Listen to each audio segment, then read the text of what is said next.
Hello.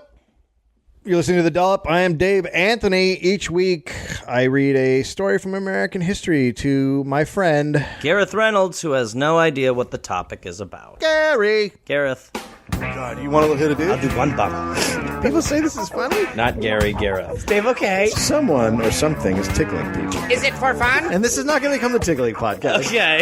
You are Queen Fakey of Made Up Town. All hail Queen Shit of Liesville. A bunch of religious virgins go to mingle And do what? pray. Hi, Gary. No. Nicely done, my friend.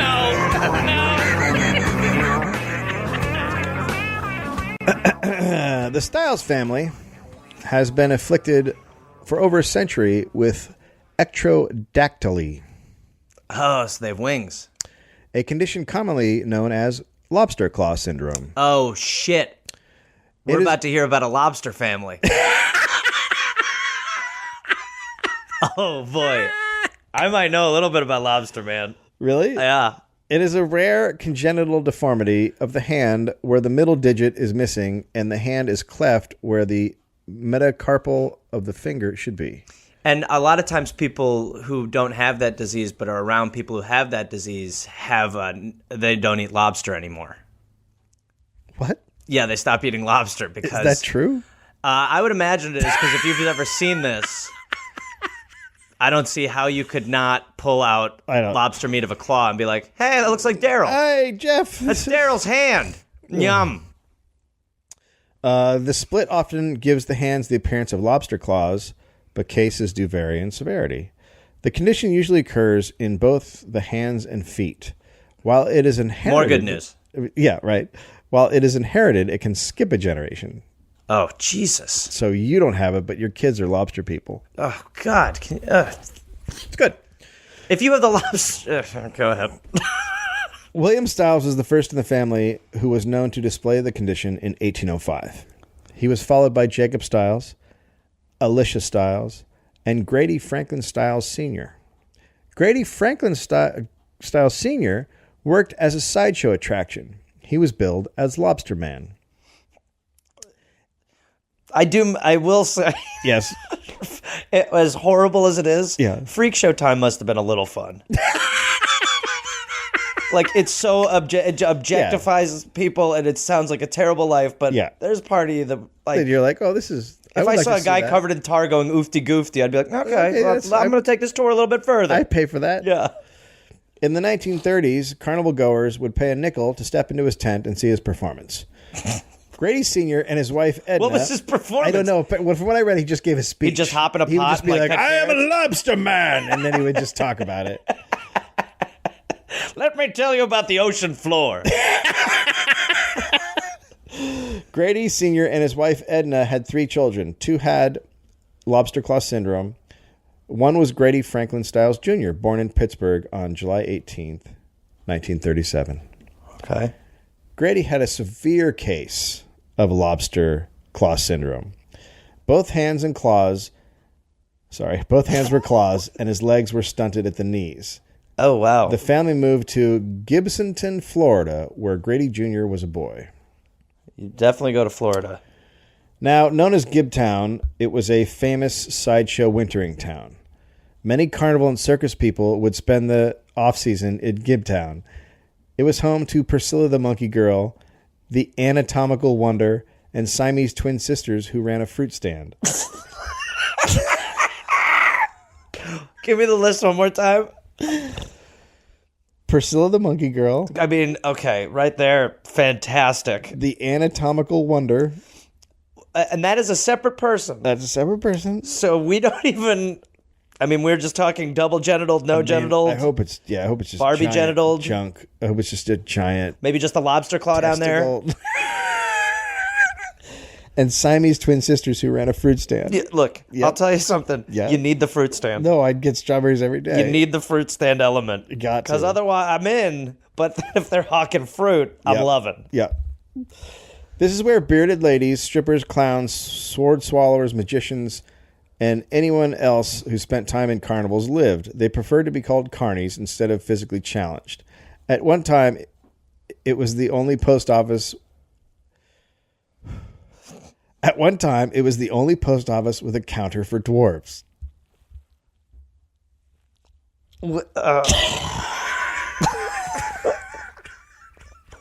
I mean, I don't even... It's different time. Different time. Yep. So, were dwarves just expected to not mail fucking packages? I don't know. Anywhere else in the U.S.? Probably Excuse me, not. can you mail this? Well, there was no one built stuff for people with disabilities. They can't get... Nobody had a fucking box they could stand on? Yeah, they probably did have a box you could stand on your chair if you were a dwarf. But not here, not in this town. Not in this town. We spent money to lower the counter a little bit.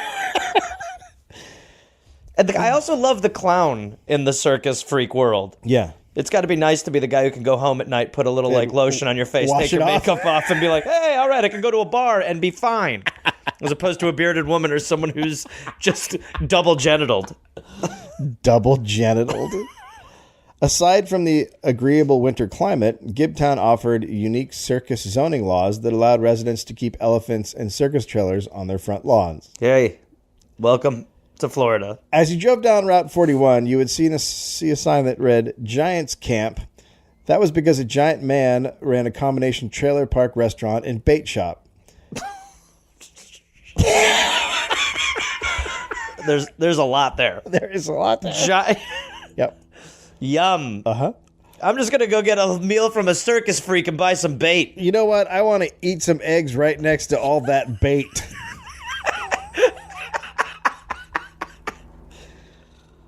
Al Toomey was an 8-foot, 6-inch tall man who once toured in the World's Fair Freak Show. Wow. That's where he met his wife, Jeannie, billed as the world's only living half-girl. What? She was 2.5 feet tall. She was born with the lower half of her body missing.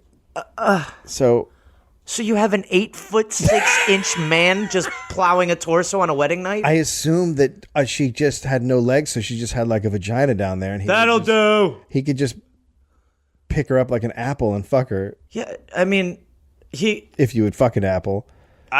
But different Dollop, but I would imagine that he could, like, it's kind of perfect because he could just pick her up and put her on his dick, and she doesn't have any legs to get in the way, and he could just walk around. I'm not gonna lie. One of the first things I did think was sexually, it's probably pretty perfect because he's huge and she can. But Yeah. when the sparks are flying around those two, you're like, if these two hook up, that's gonna be fucking nuts. That's going to be crazy. Grady Sr. forced Grady Jr. to quit school and join the carnival. Oh my god. He was billed as Lobster. What a horrible sentence. No, don't go to school. Come work at the carnival. Yeah, but how else is he going to make money? He's a lobster boy. I believe that a lobster boy could You have. think he's going to be an accountant? He What's might he be gonna do? He might be great with fucking numbers. Dip one of his claws into ink and then write? Like, what's he going to do? Use a computer? I'm not suggesting that he's using his finger as a feather in an inkwell, but I think, what if he's a great poet? What's he going to write with? What's he going to bang away on a typewriter? Like, how's he? He'll have some anatomically incorrect person jot down his thoughts. He was billed as Lobster Boy, and together they were called the Lobster Family. Oh, joy. Grady Jr.'s role was to just sit in a chair and smiled as spectators stared at him. Ugh. But as sad as it sounds, Grady Jr. actually liked the carnival life, and he loved Gibtown, as it was called by locals. There he was not considered a freak. He could play with other kids. He learned to read and to write his own name and even how to fire a revolver. Oh, good. As long as gunplay is an option. I don't know how he could hold a gun and shoot it, but, they're claws. Still. Unable to walk. One of the weirder things you'll ever see is Lobster Boy fire a gun. Yeah, I would pay for that. I would definitely pay for that. Unable to walk, he learned to use his hands and arms to move, which led to Grady Jr. having incredible upper body strength. Okay, so he's just jacked up top. His claws gave him a handshake that was described as excruciating. Jesus. Well, they're claws. Well, he does have they're claws. They're so two he can big. really smash people's hands. Jesus. Go ahead, shake it. That Lobster Boy's got a hell of a grip on him. Lobster Boy, let go. That's why he could shoot the gun. He's got that grip. Sometimes he would slap people with his claw, knocking them to the ground, and then he would butt them with his head. Okay, so here's for me where we're getting into a problematic area. Yeah. Because now he's sort of acting more like a sea lion than a human. Yeah, it's very sea lion behavior. Just smacking people and just ramming them. Well, he's a lobster boy. I think maybe school was the option to go with. Grady Jr. remained with the freak show through adulthood. In 1959, a woman named Mary Teresa Herzon joined the carnival. She was not disabled in any way. But she would fuck any of the freaks. Well, she just ran away from home where her stepfather was making unwanted sexual advances. Jesus. So I guess that's where people go, to the carnival. You're like, what's better than having my stepdad try to fuck me? Oh, a carnival will do. The carnival, yeah. Sounds... Hang out with freaks. Yep. She was 18 and had a nice body. Lobster Boy was attracted to her, but because he was a star of the carnival and she was a lowly ticket taker, he didn't make a move. So there's a... What an amazing world. What an amazing world. The normal girl with the good body... The man who's ramming people with his lobster claws can't talk to her because of status. Yeah.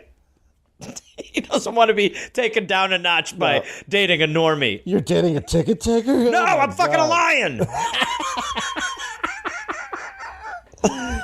Really? The bearded lady is single. But I guess have the ticket taker. I guess so. Okay. To each his own. I'm not seeing it personally. What if you fuck her and make a normal baby? You know that we have a woman here with a penis, so... there's a lady with a porpoise head. So there's options. She slowly advanced, working first as a ballet girl.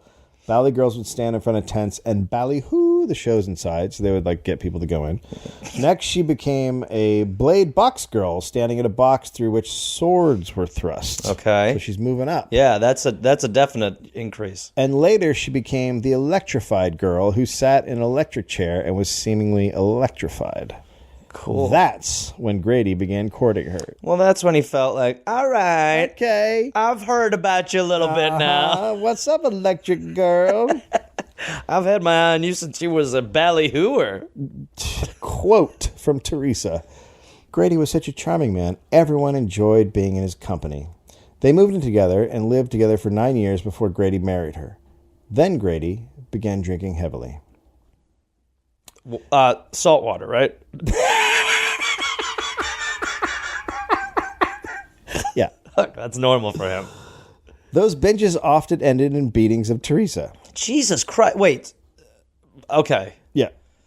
Now, I think I've heard some of this, but this is news to me. Okay. So he would just get... Shit-faced. And claw? And they claw the shit out of her. I'll tell you, if he had just gone to school for a little bit... Yep. Maybe he would have learned. Yep. Or if he didn't have the anger from being put in a chair and people staring at him and gawking. Or be rewarded for smacking people with his claw and butting them. Headbutting, true. They had 2 children, both who died of pneumonia within a month of being born. They had 2 more children who lived, one without lobster claw syndrome and one with. Kathy was the girl with lobster claws. Grady continued his drunken beatings, now going after the kids. Donna, the girl without the lobster claws, received the worst of it. Oh, God. So he beat up the normal one. Yeah. One night... You're just like your ticket-taking mother. With all your goddamn fingers. With all your goddamn fingers and toes. You fucking tenor.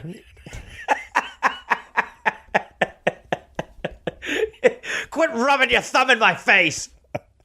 One night, Grady threw Teresa and the kids out. She sought refuge with the world's smallest man. Oh, boy. Oh, boy. Ooh, that's tasty right there. So, also known as Midget Man. Oh, boy. Who was just over 3 feet tall. So what is... Why don't you go to the fucking giant who's fucking a torso? He took the family to live with... The bearded lady. He took the family to live with his mother in Ohio. 4 months later, word came that Grady had filed for divorce. Since Teresa did not know about the hearing, she was not represented in court. The judge therefore granted full custody of the children to Lobster Boy. When they returned to Gabtown, they discovered Grady had remarried. Grady and his new wife had a child, Grady the Third. He was also a lobster boy with truncated legs. Well, we already know where Grady the Third's life is headed. Yeah. He'll be sitting on a chair next to his dad. Of course. Yeah. Grady Jr. then moved his family back to Pittsburgh. Donna met a boy named Jack Lane, and the two fell in love. Donna started missing time from school, so one of his teachers made a home visit. Grady Jr. swooped in. Quote from Grady Jr. Oh, this is going to be violent. This teacher, she really liked my claws. So we had sex right in the house, and she kept coming back and back because of this. Everyone I had sex with wants to have sex with my claws. They love it when I use my claws. Oh, my God. Getting finger banged by claws. Oh, my... No, you're getting claw banged. Oh, my God. Sorry, that is the kid? No, that's That's regular Grady. That's Grady. That's the dad. And- Kid's still a boy. Okay. I didn't know if we time jumped, but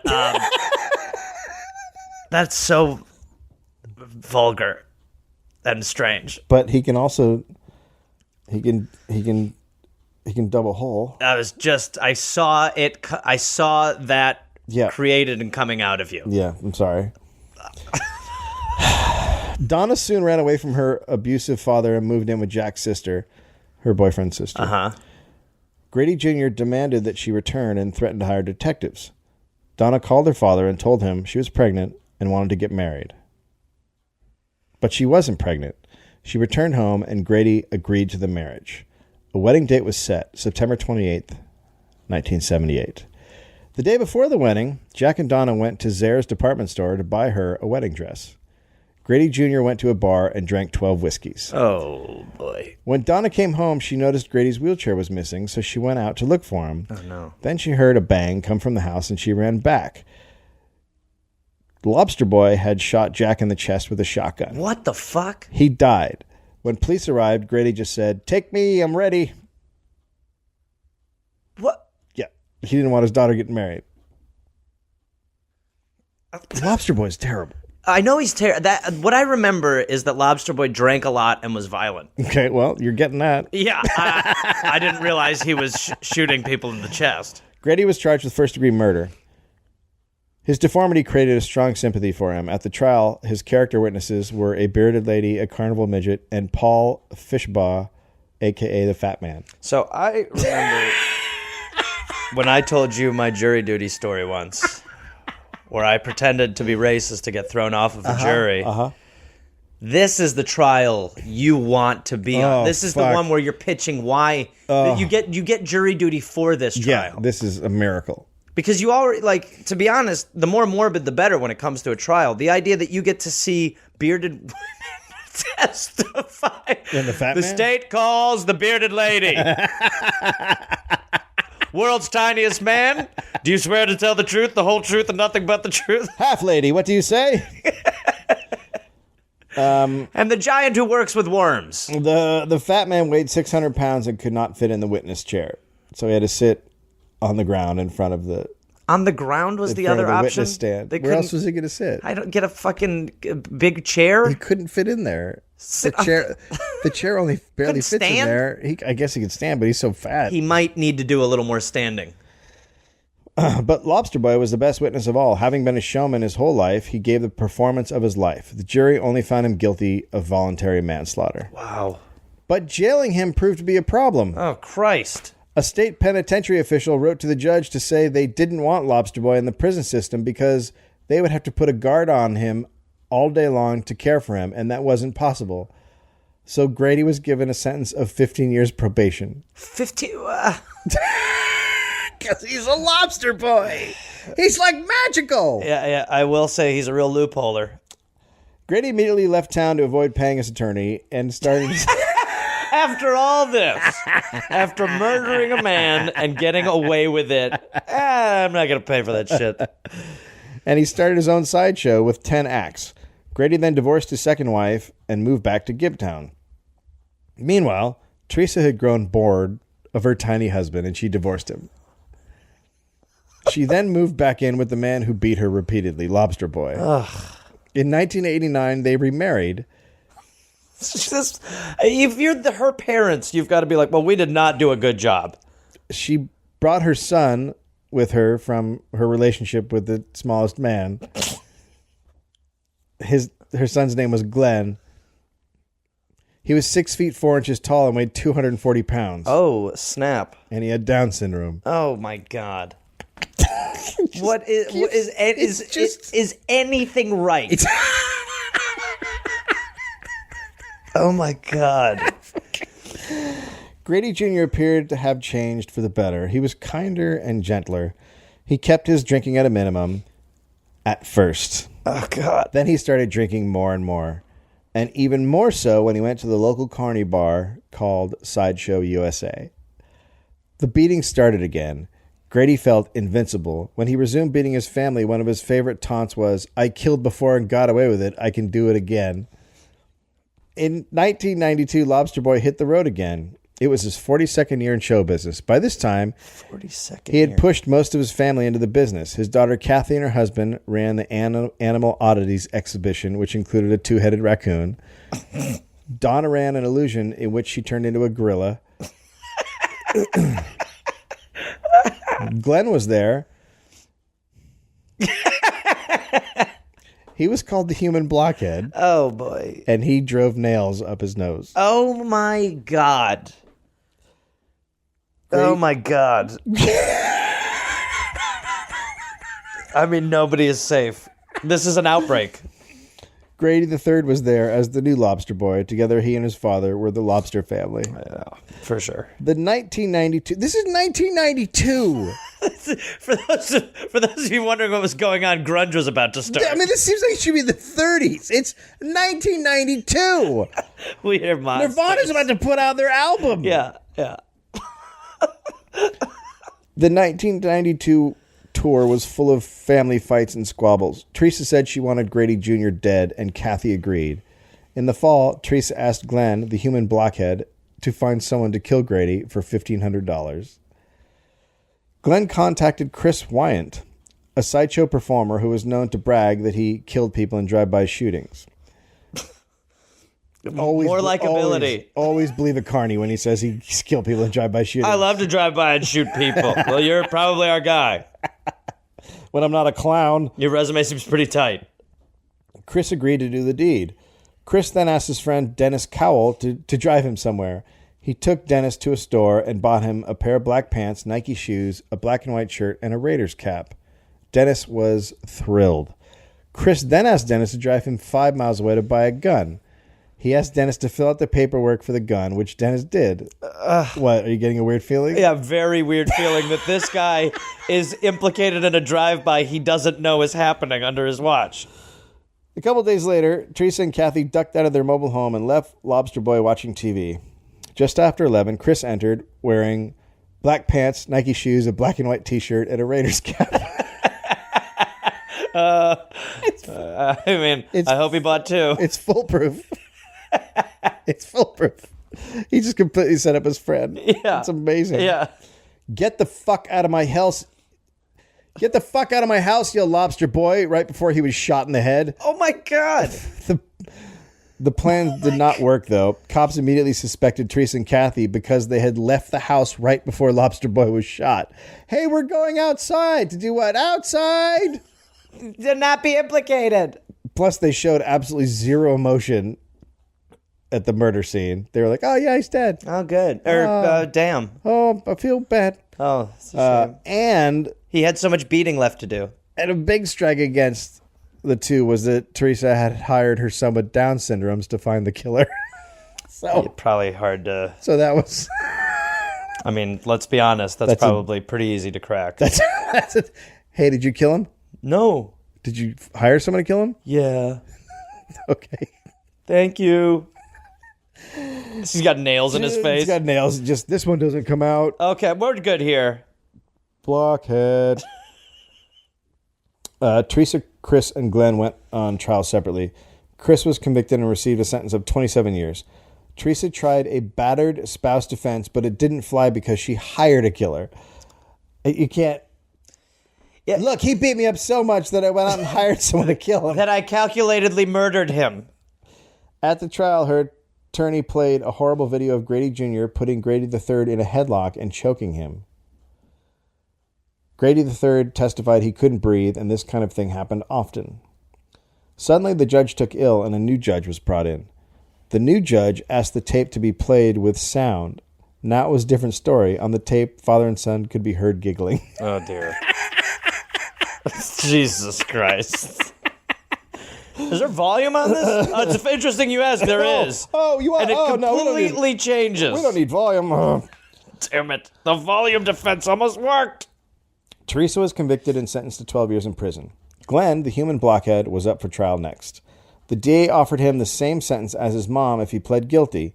Glenn's lawyer recommended he take the deal. Teresa, however, convinced him otherwise. She said to fight it. Glenn was convicted and sentenced to life in prison. Oh, Jesus Christ. Is there anybody who's not horrible? No, nobody, no. Grady Jr. was buried in International Independent Showman Garden of Memorials, the graveyard of carnies. Oh, what? The family is carried on. Grady III has a daughter, Sarah, who does not have lobster claw syndrome. Kathy is married and has a lobster clawed daughter named Misty. The three of them still perform on occasion. Kathy has taken up acting and has appeared in the series Carnival and in Tim Burton's film Big Fish. Oh, Jesus Christ. It's so dark. It's super dark, right? It's so dark. I'm surprised it's never been made into a movie. I can tell you why it hasn't been made into a movie. Holy shit. He should have stayed in school. There's a lot of women right now wondering, Oh, God. not in a good way, what it's like to get banged by a claw. Claw banged? It might be great. It might be great. What if it's the best sex you ever had? Then don't have it. I mean, it's like hearing heroin's amazing. I'm not going to do it. Just, Yeah. If you fall in love with a man based on his personality and he has lobster claws, Right. by all means. But we don't... Yeah. I think we've learned, let's steer clear of this gene pool for a little while. I don't know. Not just because of the claws, but because of the violence. They might turn it around. I don't think they're going to. They might turn it around. I don't believe it.